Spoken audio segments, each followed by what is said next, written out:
যে সিহঁতি বোলে কি কৰিলে মোকেই বোলে পাঠ পঢ়াই গুচি গ'ল। কাৰণ চাৰি সিদ্ধই কৈছে যদি প্ৰভু ভগৱন্তই সৃষ্টি কৰিছে, গোটেই জগতখনক তেওঁৱেই সৃষ্টি কৰিছে, তেনে কামটো তেওঁৰে সৃষ্টি কৰা, আমাৰতো কাম নাই নহয়, আমি তেওঁক ভজনা কৰাই কাম, সেই বুলি চাৰি সিদ্ধ গুচি গ'ল। তাৰপিছত কি হ'ব এতিয়া পাঠৰ মাজত অলপ সোমাই যাম, তাৰপিছত আমি পাঠ ভিত্তিত অকণমান আলোচনা কৰিম। জয় গুৰু শংকৰ কৃষ্ণ কৃষ্ণ।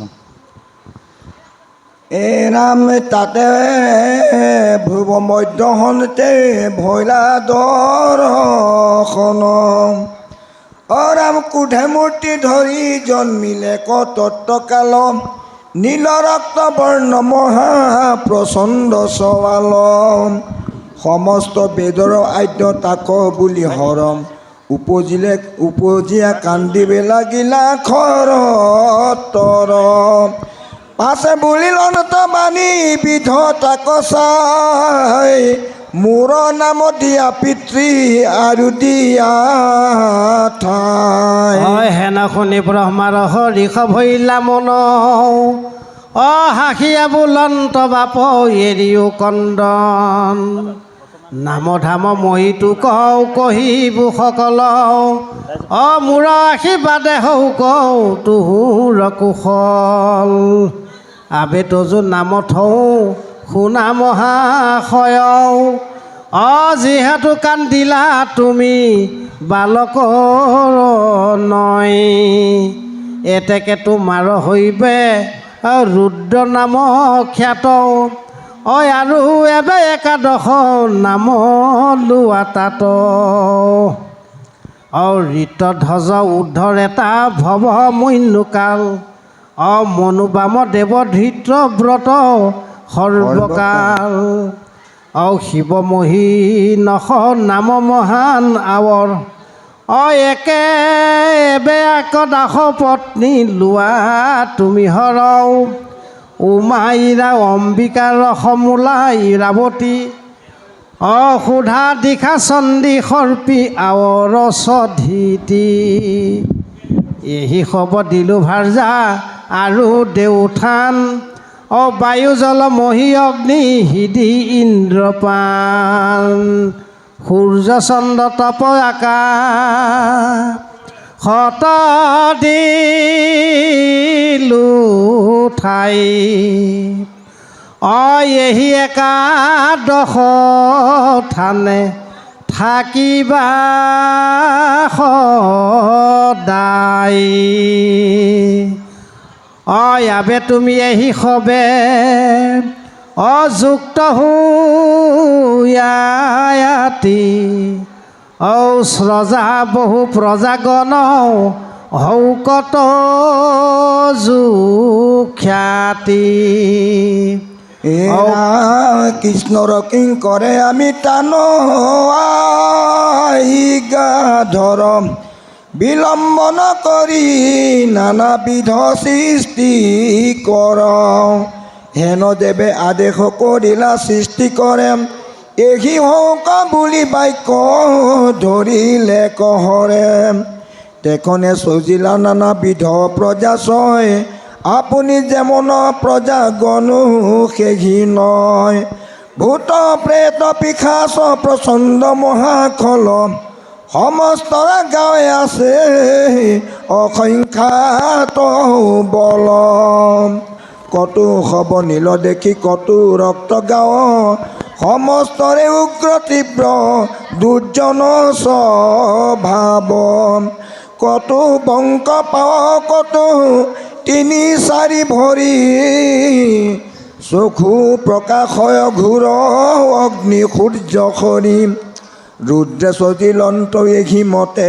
প্ৰজা ছয়, চতুৰ্ভিত্তি বেৰি যেন জগত গিলয়, ৰাম হেন অসংখ্যাত জুথ দেখি সৃষ্টি কৰ, চমকীয় হুয়া বুলি লতখৰ তৰ। কৃষ্ণ কৃষ্ণ কৃপালু বাপাই সমস্ত, হেহি শুনি একোজনে নকৰিলা ইচ্ছা, জাতু তাৰা সকলে সমস্তে দেখে মিছা, পুত্ৰৰ অৱজ্ঞা দেখি ব্ৰহ্মাৰ তেখনে, পৰম দুষ্মহ ক্ৰোধে জ্বলি গইলা মনে। এই চাৰি সিদ্ধই যেতিয়া পিতৃক অৱজ্ঞা কৰিলে ব্ৰহ্মাক, যে আমি সৃষ্টি নকৰোঁ, যোনে তোমাক সৃষ্টি কৰিছে তেওঁৰহে দায়িত্ব, সেই বুলি যেতিয়া অৱজ্ঞা কৰি দিয়াৰ লগে লগে ব্ৰহ্মাৰ খং উঠি গ'ল। আৰু খং উঠাৰ লগে লগে কি হ'ল, সুবৰ্ণ গৌৰাংগ তনু ক্ৰোধত জ্বলয়, মূৰ্তিমন্ত অগ্নি যেন প্ৰকাশ কৰয়। পাছে বুদ্ধি বলে ক্ৰোধে কৰিলা স্তম্ভন, তাতে ভ্ৰুৱ মধ্যে সংস্থে ভৈলা দৰ্শন। ক্ৰোধে মূৰ্তি ধৰি জন্মিল এক তৎকাল, নীল ৰক্ত বৰ্ণ মহাপ্ৰচণ্ড সবাল। আৰু সেই ক্ৰোধত যেতিয়া তেওঁ ৰক্তবৰ্ণৰ হৈ গ'ল, জ্বলি একেবাৰে অংগৰা নিচিনা হৈ গ'ল, লগে লগে ব্ৰহ্মাৰ ভূৰ্বৰ পৰা এটা সবাল জন্ম হ'ল। সবাল মানে শিশু, এটা বালকৰ জন্ম হ'ল। কি বৰ্ণ বুলি কৈছে, নীল ৰক্ত বৰ্ণ, নীলা ৰঙৰ এটা শিশুৰ জন্ম হ'ল। ব্ৰহ্মাৰ ইয়াৰ পৰা জন্ম হৈছে। ক'ৰ পৰা? ভূৰ্বৰ পৰা, মানে এইটোক ভ্ৰুৱ বুলি কয়।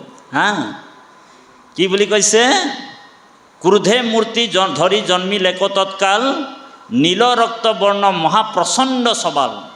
একেবাৰে প্ৰচণ্ড আকাৰৰ এটা সবাল জন্ম হ'ল। তাৰপিছত কৈছে, সমস্ত দেৱৰ আদ্য তাক বুলি হৰ, সেইজনক শিৱ বুলি কৈছে। এতিয়া ব্ৰহ্মাৰ ইয়াৰ পৰাই শিৱ আহিছে। ক'ৰ পৰা আহিছে? শিৱ ইয়াৰ পৰা আহিছে, ব্ৰহ্মাৰ শিৱৰ। এতিয়া শিৱ পুৰাণত আকৌ সেইটো বেলেগ আছে আকৌ দেই। আপোনালোক সেইকাৰণে পুৰাণবিলাকে আউল লগাই দিয়ে। শিৱ পুৰাণক শিৱক শ্ৰেষ্ঠ দি দিয়ে, ব্ৰহ্মা বোলে শিৱৰ পৰাই ব্ৰহ্মা বিষ্ণুৰ সৃষ্টি হৈছে, হয়নে বাৰু? আকৌ এই বিষ্ণু পুৰাণত ক'ব ব্ৰহ্মা আৰু এই শিৱক বিষ্ণুৱে সৃষ্টি কৰিছে, এনেকুৱা আউল লগাই দিয়ে।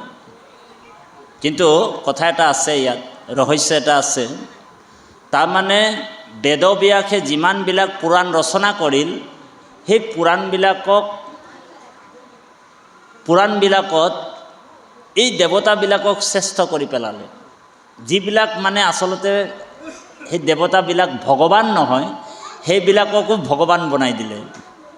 ঘটনাটো সেইটোৱেই। মানে বেদব্যাসে মানে যিমানবিলাক পুৰাণ ৰচনা কৰিলে, সেই পুৰাণবিলাকক মানে এজন এজন দেৱতাক শ্ৰেষ্ঠ বনাই দিলে। আৰু সেই পুৰাণবিলাকক বেদব্যাসে কি কৰিলে, যাগ যজ্ঞ পূজা পাতল বলি বিধানৰ কথাও লিখি দিলে।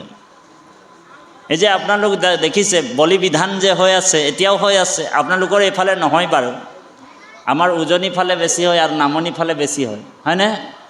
বলি বিধান হয় নাই?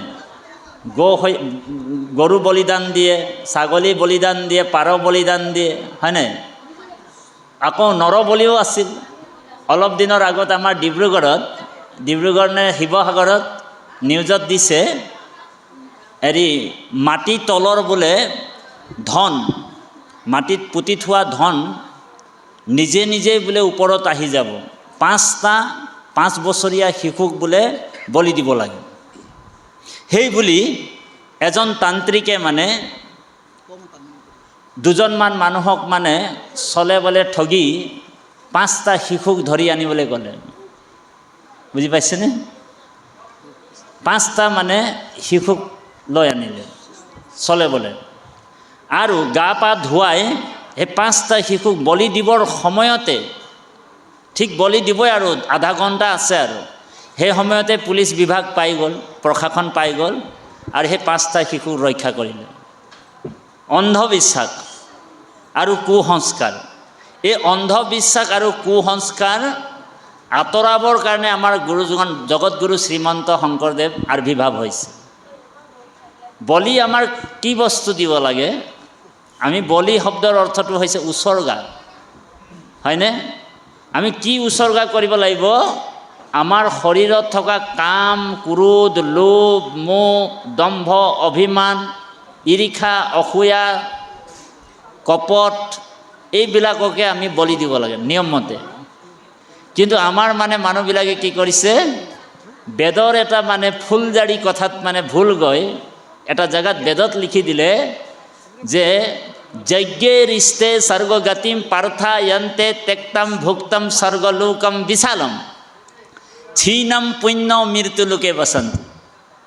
যজ্ঞত বোলে পশু কটাৰ ফলত যদি কেনেবাকৈ ফল ধৰে তেওঁ বোলে স্বৰ্গত থাকিব বুলি বেদব্যাসে মানে পুৰাণবিলাকত উল্লেখ কৰি দিলে।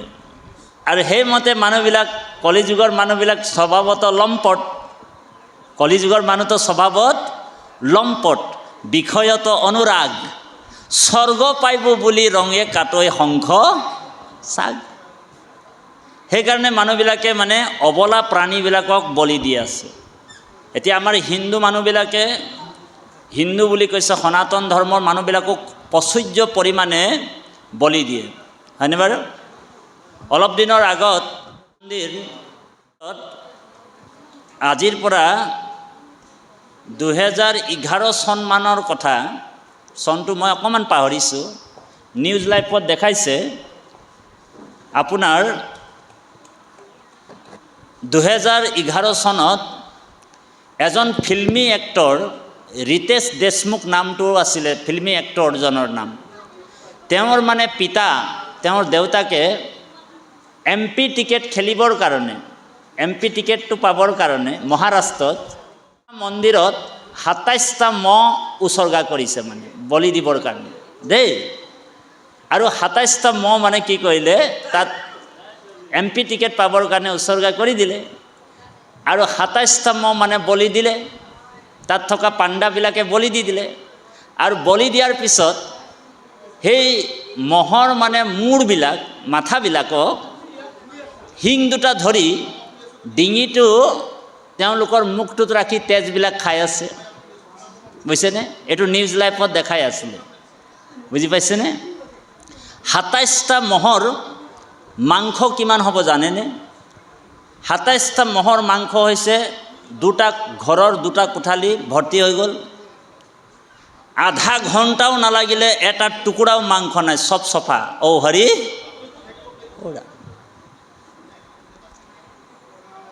তাত থকা পাণ্ডাবিলাকৰ পেটবিলাক ইমান ডাঙৰ ডাঙৰ।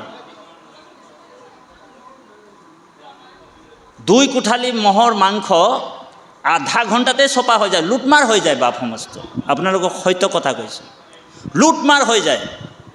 এতিয়া আপুনি মই হিন্দু বুলি কৈছোঁ, গৌ হত্যা কৰা নাই, গৌ আমাৰ মা বুলি ভাবিছোঁ, গৌ মাতা বুলি কৈছোঁ, আমাৰ হিন্দুৱে পূজা কৰে বুলি কৈছোঁ। আচ্ছা, আমাৰ মুছলমান ভাইসকলে গৌ হত্যা কৰে, এতিয়া আমি কি কৰি আছোঁ বাৰু? মুছলমান মানুহে গৌ হত্যা কৰিলে পাপ হয়, আৰু হিন্দুৱে মহ বলি দিলে সেইটো পাপ নহয়। কোনটো শাস্ত্ৰত লিখা আছে কওক? ছাগলীটোৰ শৰীৰত কি জীৱ নাই নেকি? আত্মা নাই নেকি? ছাগলীটো কাটি আমি খাইছোঁ, আমাক পাপ নালাগিব নেকি? লাগিব। কাৰণ ভগৱান কৃষ্ণই কৈছে, হে ৰাম সমস্ত ভূততে আছো মই হৰি, সবাকো মানিবা তুমি বিষ্ণু বুদ্ধি কৰি। ভগৱানটো কৈ দিছে যে মই সমস্ত ভূত মানে প্ৰাণীৰ হৃদয়ত আছোঁ বুলি কৈছে। তেনেহ'লে বকৰিটোৰ গাত সেই কৃষ্ণই আছে, সেই বিষ্ণুৱে আছে। মহটোৰ গাতো সেই কৃষ্ণই আছে, বিষ্ণুৱে আছে। আৰু আমি দেৱীৰ নাম কৰি কিনে আমি নিজে ঔ হৰি ঔ ৰাম কৰিছোঁ, হয় নাই? টুকুৰা টুকুৰা পিচ পিচ কাটি ফ্ৰাই কৰি আমাৰ আদি মানে হেৰিবিলাকত পূজা বেছি হয়, বুজি পাইছেনে? মই মাজে মাজে অকণমান আদিবাসী ভাষাবিলাক কম, বেয়া পাব নেকি আপোনাৰ? তাৰমানে আমাৰ ভাইসকলে কি কৰে, 12 মাহত আমাৰ 13টা পূজা। কালী পূজা বেছিকৈ হয়, মংলা পূজা বেছিকৈ হয়, এনেকুৱা পূজাবিলাক বেছিকৈ হয়। আৰু যেতিয়া কালী পূজা হয় ৰাতি 12টা বজাত ছাগলী বলি দিয়ে, বুজি পাইছেনে?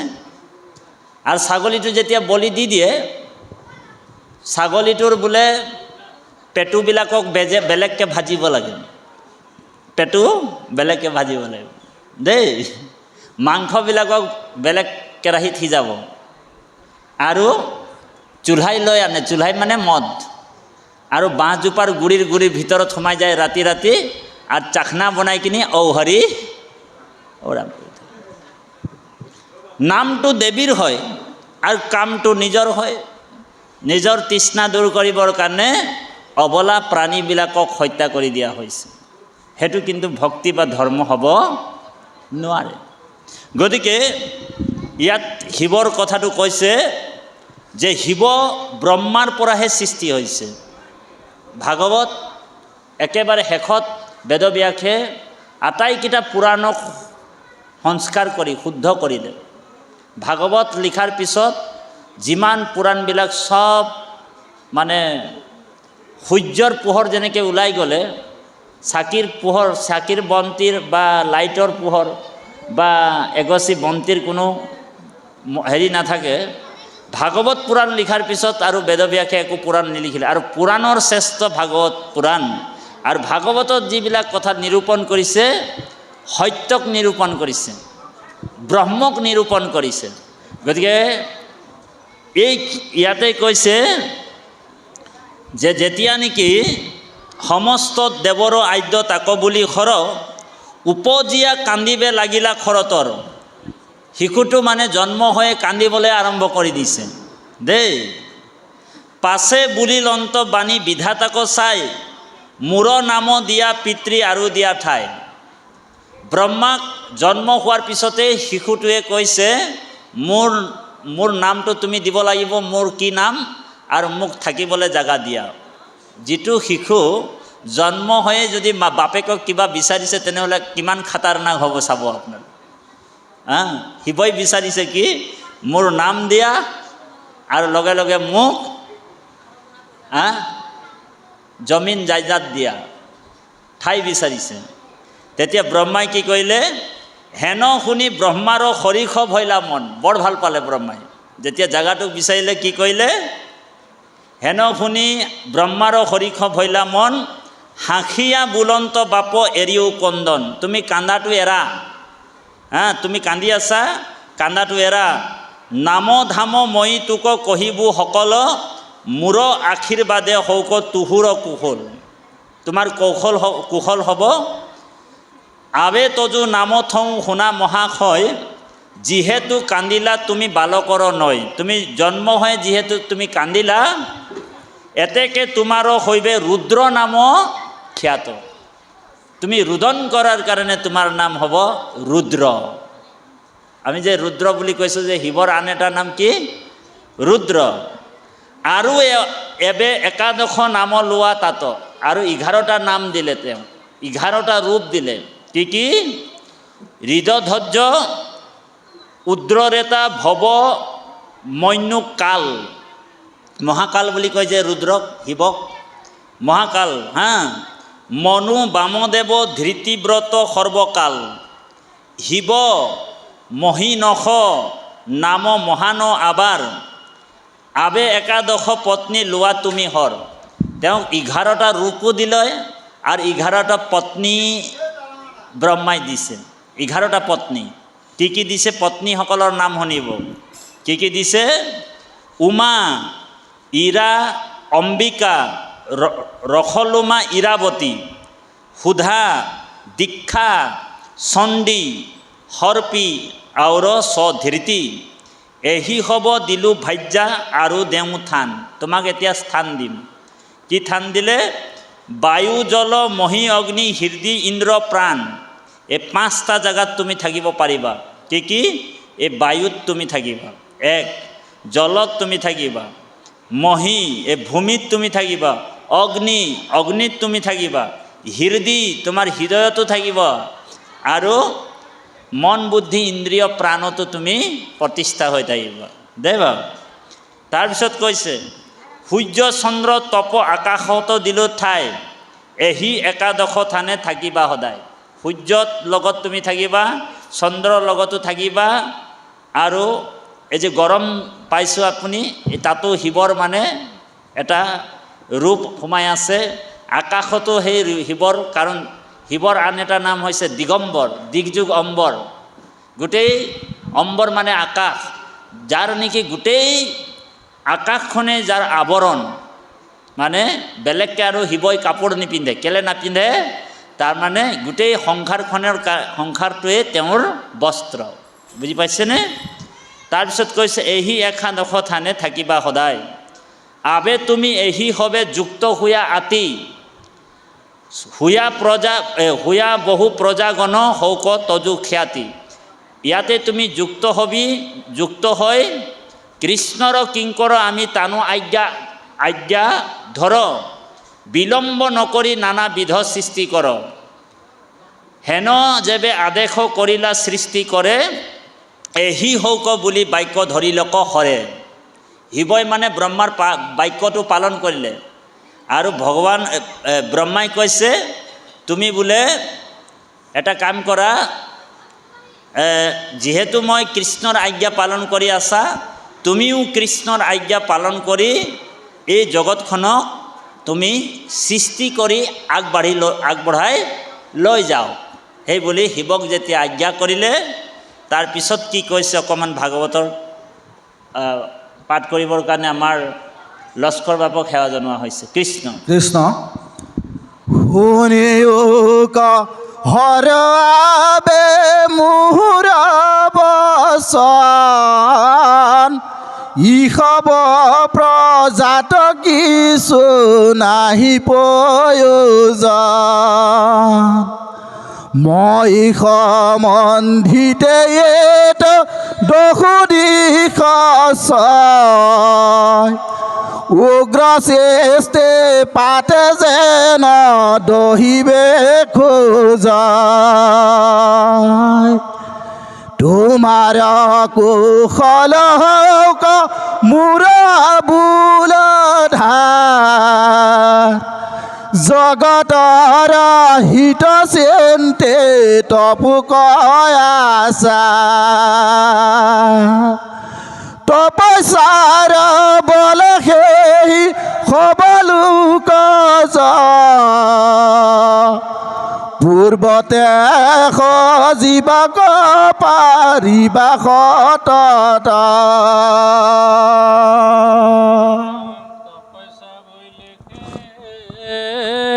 আনো হব প্ৰজাচয়, অনায়কে ভগৱন্ত কৃষ্ণক পাৱয়। এই জানি মোৰ বচ নত দিয়া মন, কৃষ্ণ তব ভকতি ধৰি স্ৰজা প্ৰাণী গণ। বকতিষে পুৰুষক শান্ত কৰায়,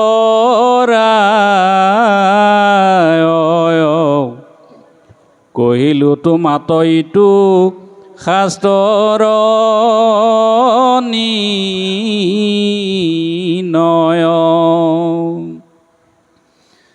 ৰামইতে অবুলন্ত শুনি উক মহামুনি,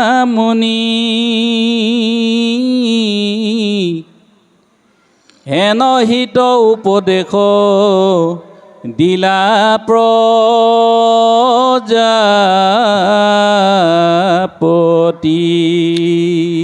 ৰাম শুনি পশুপতি ভৈলা আনন্দ অপাৰ,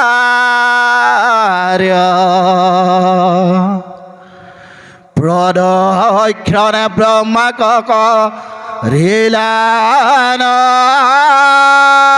নমস্কাৰ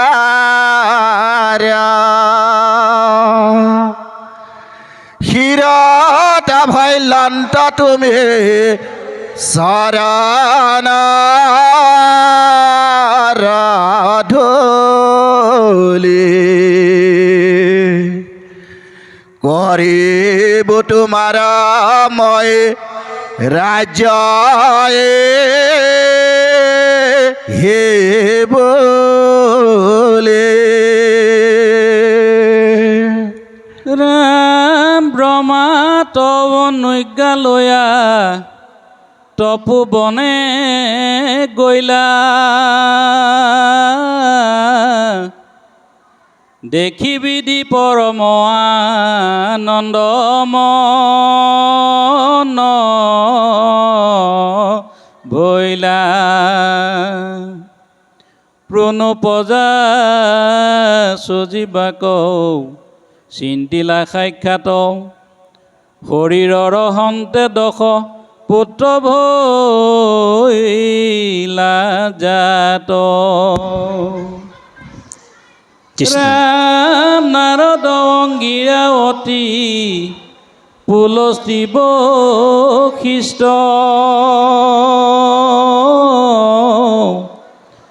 দক্ষ বিগু মৰিচি লহত পুনিষ্ট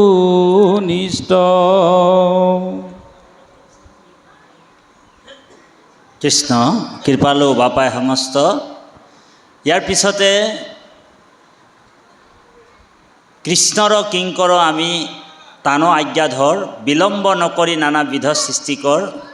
যেতিয়া সেই আজ্ঞাটো ব্ৰহ্মাই শিৱক দিলে যে তুমি এতিয়া প্ৰজা সৃজন কৰা সৃষ্টি কৰাৰ দায়িত্বটো শিৱক দিলে, শিৱই কি কৰিলে আপুনি যেমন প্ৰজা গণু সেহি নয় ভূত প্ৰেত পিশাচ প্ৰচণ্ড মহাখল সমস্তৰে গাৱে আছে অসংখ্যাত বল কতো হব নীল দেখি কতো ৰক্ত গাৱ সমস্তৰে উগ্ৰ তীব্ৰ দুৰ্জন স্বভাৱ কতো বংক পাৱ কতো তিনি চাৰি ভৰি চক্ষু প্ৰকাশয় ঘোৰ অগ্নি সূৰ্য হৰি।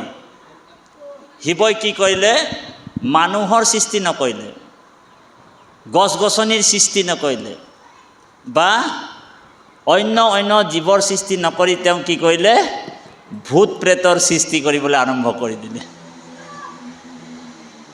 কি ভূত প্ৰেত পিশাচ প্ৰচণ্ড মহাখল সমস্তৰ কি কৈছে যে কাৰোবাৰ বোলে দুখন হাত চাৰিটা ভৰি এনেকুৱা প্ৰাণী সৃষ্টি কৰিছে শিৱই। কি দুখন হাত চাৰিটা ভৰি, কাৰোবাৰ বুকুটো ইয়াত ডিঙিটো নাই, এনেকুৱা মানে ভূত প্ৰেত পিশাচ সৃষ্টি কৰি দিলে শিৱই। তো ব্ৰহ্মাই কৈছে এই বন্ধ কৰ তোৰ সৃষ্টি এতিয়া বোলে যিমানবিলাক সৃষ্টি কৰিছিলে গোটেই বিশ্ব ব্ৰহ্মাণ্ডটোকে খাবলৈ দৌৰি আহিছে। ব্ৰহ্মাই গোটেই ব্ৰহ্মাণ্ডটোকে খাই পেলাবলৈ আহিছে। শিৱই যিবিলাক সৃষ্টি কৰিলে ভূত প্ৰেত পিশাচ প্ৰেতাল মহাখল কি বুলি কৈছে কতো বংক পাৱ কতো তিনি চাৰি ভৰি চক্ষু প্ৰকাশয় ঘোৰ অগ্নি সূৰ্য হৰি ৰুদ্ৰে স্ৰজিল অন্ত এহি মতে প্ৰজা ছয় চতুৰ্বিধি বেঢ়ি যেন জগত গিলয়। গোটেই জগতখনক গিলিবলৈ আৰম্ভ কৰি দিলে। বুজি পাইছেনে?